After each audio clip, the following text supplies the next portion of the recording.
कैलाश पर्वत एक अबूझ पहेली, एक ऐसा रहस्य जिसे आज तक नहीं सुलझाया जा सका।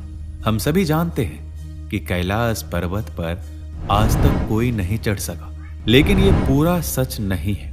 एक तांत्रिक कैलाश पर्वत पर चढ़ने में सफल रहा है और वही तांत्रिक है पहला और आखिरी इंसान जिसे कैलाश पर्वत पर चढ़ने की आज्ञा मिली थी। दोस्तों, आज इस वीडियो में हम बात करेंगे तिब्बत के एक खूंखार तांत्रिक की, जिसने 80 लोगों की हत्या की, पूरे एक गांव को बर्बाद कर दिया, लेकिन इसके बावजूद वो कैलाश पर्वत जैसे पवित्र जगह पर चढ़ने में सक्षम रहा।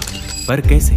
जब ये तांत्रिक कैलाश की चोटी पर पहुंचकर जब नीचे आया तो उसने कैलाश पर्वत के रहस्य के बारे में ऐसा क्या बताया कि आज भी लोग तिब्बत में उसे भगवान का रूप मानते हैं और उसके जीवन में एक ऐसी घटना घटती है कि वो खूंखार तांत्रिक एक पूजनीय संत बन जाता है। ये कहानी है मिलारेपा की। आज हम रहस्यों से भरे मिलारेपा के जिंदगी के सच को बताएंगे कि कैसे मिलारेपा एक तांत्रिक बना, कैसे उसने 80 लोगों को मारा, फिर कैसे उसे पूजनीय संत का दर्जा मिला, उसने कैलाश पर्वत पे क्या देखा और कैसे आखिर में मिलारेपा की मौत हुई।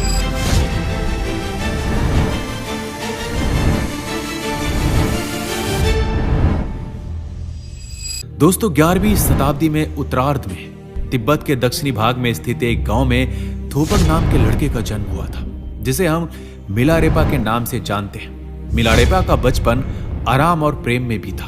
वो इकलौता पुत्र था, उन्हें हर खुशी मिली। उनके साथ उनकी छोटी बहन भी थी और परिवार का जीवन बिल्कुल खुशियों से बीत रहा था।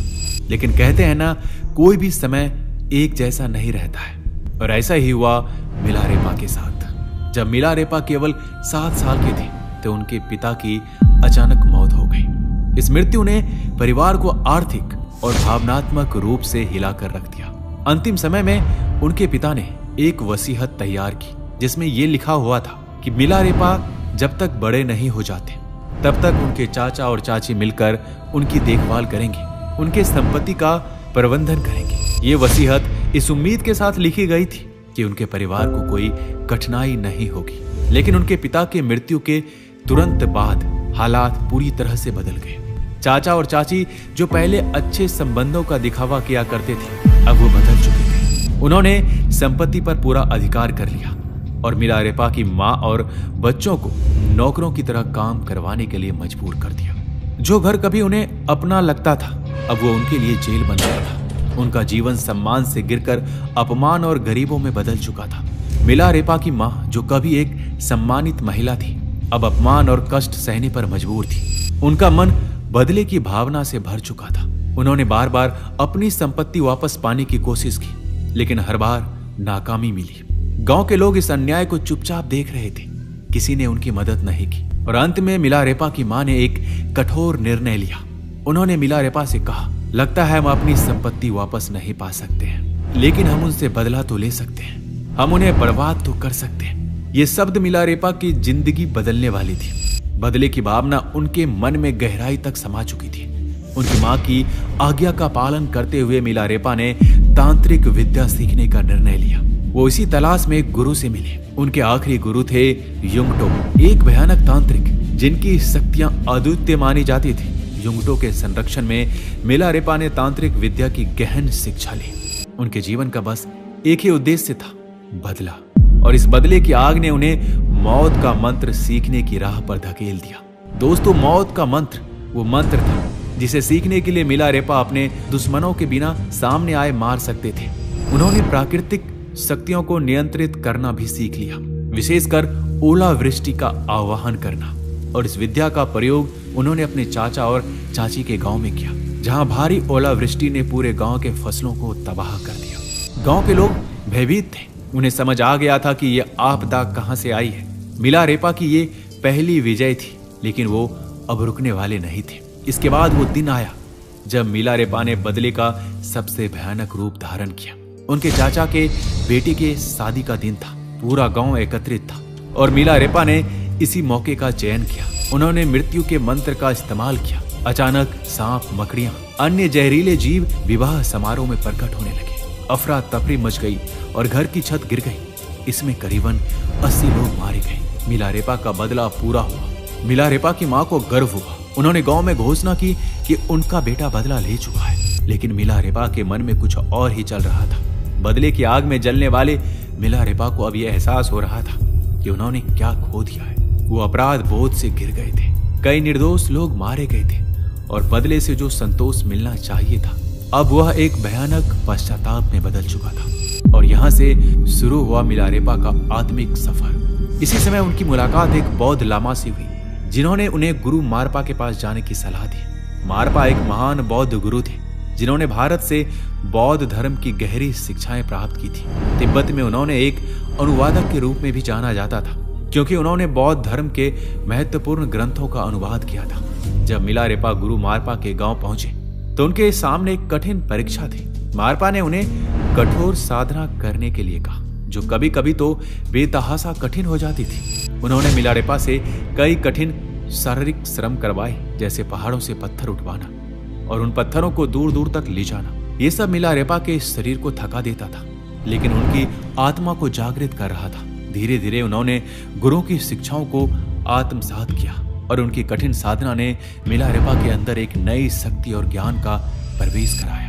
गुरु मारपा के कठिन परीक्षा के बाद मिलारेपा ने साधना के उच्चतम शिखर को छुआ और आत्मज्ञान की ओर एक और कदम बढ़ाया। उन्होंने बौद्ध धर्म के तत्वों को समझा और अपने अतीत के कर्मों का प्रायश्चित किया। अब वो तांत्रिक नहीं थे, बल्कि एक पूजनीय संत बन चुके थे। तो दोस्तों, यहाँ से एक तांत्रिक की कहानी खत्म होती है। अब शुरू होती है मिलारेपा के कैलाश पे चढ़ने की कहानी। तिब्बत में स्थित कैलाश पर्वत हिंदू धर्म के कई ग्रंथों में मिलता है। शिव पुराण, स्कंद पुराण, मत्स्य पुराण आदि में कैलाश खंड नाम से अलग अलग अध्याय भी है। इसमें कैलाश पर्वत की महिमा और चमत्कारों के बारे में बताया गया है। कैलाश पर्वत को भगवान शिव का निवास स्थान माना गया है। यहाँ भगवान शिव अपने परिवार और अन्य देवी देवताओं के साथ निवास करते हैं। कैलाश मानसरोवर की यात्रा के दौरान इस पर्वत की परिक्रमा की जाती है। कैलाश पर्वत अपने आप में कई रहस्य समेटे हुए हैं। पौराणिक कथाओं के अनुसार इस पर्वत के पास प्राचीन धन कुबेर की नगरी है। 1093 ईस्वी यही वो समय था जब मिलारेपा ने कैलाश पर्वत की चढ़ाई शुरू की। कैलाश की इस यात्रा में उनकी मुलाकात हुई बौद्ध धर्म के एक प्रसिद्ध प्रचारक नरोबान जी से। नरोबान ने मिलारेपा को एक चुनौती दी, जो पहले कैलाश पर्वत की चोटी पर पहुंचेगा उसका कैलाश पर वर्चस्व होगा। यह एक आध्यात्मिक और शारीरिक दौड़ थी और मिलारेपा ने इस चुनौती को स्वीकार भी कर लिया। नरवान जी ने तेजी से चढ़ाई शुरू की, लगातार आगे बढ़ते रहे, लेकिन मिलारेपा थोड़ी देर ध्यान मुद्रा में बैठ गए। कुछ समय बाद नरोबान जी जब चोटी के पास पहुंचे तो सूरज की पहली किरणें उनके चेहरे पे पड़ी।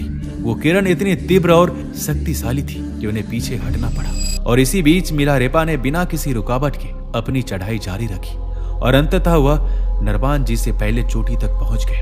ये केवल शारीरिक विजय नहीं थी, ये थी मिलारेपा की आध्यात्मिक शक्ति और दिव्य शक्तियों का दर्शन। एक ऐसी चढ़ाई जो आज भी एक रहस्य बनी हुई है।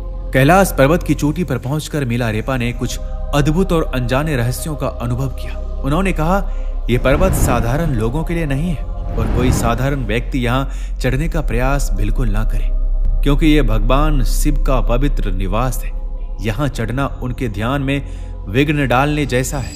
मिलारेपा के उपदेश ने यह संदेश दिया कि कैलाश पर्वत पर चढ़ाई केवल उन्हीं के लिए संभव है जिन्होंने अपनी आत्मा की गहराइयों में उच्च साधना प्राप्त की हो। यह भी कहा जाता है कि कैलाश पर्वत की तलहटी में एक दिन होता है 1 माह के बराबर। इसका मतलब यह है कि 1 माह 2.5 साल का होगा। दरअसल वहां दिन और रात तो सामान्य तरीके से व्यतीत होते हैं, लेकिन कुछ इस तरह की तरंगे हैं कि यदि व्यक्ति वहां एक दिन रहे तो उसके शरीर का तेजी से क्षरण होता है। अर्थात 1 माह में जितना क्षरण होगा उतना एक ही दिन में हो जाएगा। इसे इस तरह से समझे कि सामान्य दिनों की तरह हमारे नाखूनों को हम 1 माह में 4 बार काटते हैं, तो हमें वहां एक दिन में 4 बार काटने होंगे। विज्ञान की भाषा में तेजी से शरीर के क्षरण की प्रक्रिया को फास्ट एजिंग कहते हैं। फास्ट एजिंग अर्थात तेज आयु वृद्धि। दोस्तों, कैलाश पर्वत की चढ़ाई के बाद मिलारेपा ने अपनी साधनाएं और ध्यान के माध्यम से आत्मज्ञान की ऊंचाइयों को छू लिया। उन्होंने अपने शिष्यों को ध्यान और तपस्या की गढ़ विद्या सिखाई ताकि वो भी आत्मज्ञान की राह पर जा सके। अब यहीं से शुरू होती है मिलारेपा के आखिरी दिन का सफर। एक दिन मिलारेपा को एक शादी में आमंत्रित किया गया।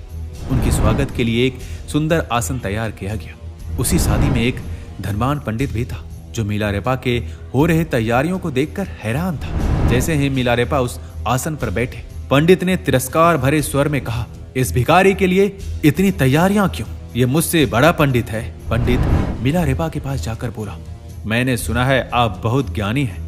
मैं चाहता हूं आप इन किताबों को पढ़कर अपना ज्ञान साबित करें। मिलारेपा ने शांत स्वर में उत्तर दिया, इन सांसारिक किताबों को पढ़कर सच्चा ज्ञान नहीं मिलता, इसलिए मैं ऐसा नहीं करूंगा। ये सुनकर पंडित हंसा और बोला, मुझे पता था तुम ऐसा ही कहोगे, मैं तुम्हें बेनकाब करने ही आया था। उसने बदतमीजी से बातें जारी रखी, जिसे देखकर आसपास के लोग उसे रोकने लगे, लेकिन पंडित और गुस्से में भर गया और वहां से चला गया। अपने मन में बदले की भावना रखते हुए पंडित ने योजना बनाई कि वह किसी भी तरह मिलारेपा को मार देगा। उसने एक महिला को चुना और उसे लालच देकर उसने कहा कि आपको विष से मिला हुआ दही आपको मिलारेपा को खिलाना होगा। अगर उसने ऐसा कर दिया तो उसे एक हीरे का हार और शादी का वादा मिलेगा। महिला लालच में आकर विष वाला दही लेकर मिलारेपा के पास पहुंची। जैसे ही मिलारेपा ने उसे देखा, वह तुरंत समझ गए। उन्होंने मुस्कुराते हुए कहा, मैं ये दही खाऊंगा, लेकिन पहले तुम वह हीरे का हार ले आओ, क्योंकि वह शादी का वादा तो कभी पूरा नहीं हो सकता। ये सुनकर महिला डर गई और पंडित के पास लौटकर सब कुछ बताया। पंडित ने हार देकर उसे फिर से भेजा। जब वह हार लेकर वापस आई, तब मिलारेपा ने दही स्वीकार किया। जैसे ही उन्होंने विष वाला दही खाया, महिला रोते हुए माफी मांगने लगी, लेकिन मिलारेपा ने उसे सांत्वना दी और कहा, घबराओ मत, मेरा समय आ गया है। ये सुनकर वह महिला उनकी शिष्य बन गई। इसके बाद मिलारेपा ने अपने शिष्यों को बुलाया और कहा कि वह शीघ्र ही शरीर त्यागने वाले हैं। उनके संदेशों को सुनने के लिए न केवल शिष्य बल्कि देवी देवता भी इंतजार कर रहे थे। आकाश से पुष्पों की वर्षा हो रही थी, हवाओं में सुगंध फैल चुकी थी और मधुर संगीत बज रहा था। अब हम आपको कुछ अननोन फैक्ट्स बताते हैं मिलारेपा के बारे में। दोस्तों, मिलारेपा का अर्थ होता है कॉटन लैड, सूती वस्त्र धारण करने वाला। उन्हें अक्सर एक पतले सफेद सूती लपेटे में दिखाया जाता है, जिसे रेपा कहा जाता है। यहाँ तक कि सर्दी में भी मिलारेपा की त्वचा का रंग हरा हो गया था, क्योंकि उन्होंने डक्कर तासो गुफा में ध्यान करते हुए जीवित रहने के लिए जंगली बिच्छू घास खाई थी। इसी वजह से उन्हें कई चित्रों में हरी त्वचा के साथ दिखाया जाता है। दोस्तों, मिलारेपा ने हिमालय की पवित्र चोटियां और झीलों के बारे में 1 लाख गीत लिखे थे, जो उनके अद्भुत ध्यान और साधना की गवाही देते हैं। तो ये थी मिलारेपा की वो कहानी जो प्रेरणादायक है और हमें बहुत कुछ सिखाती है। अपने विचार हमें कमेंट बॉक्स में अवश्य लिखिएगा। मिलते हैं जल्दी एक नई वीडियो में। अपना ख्याल रखिएगा। जय हिंद, जय भारत।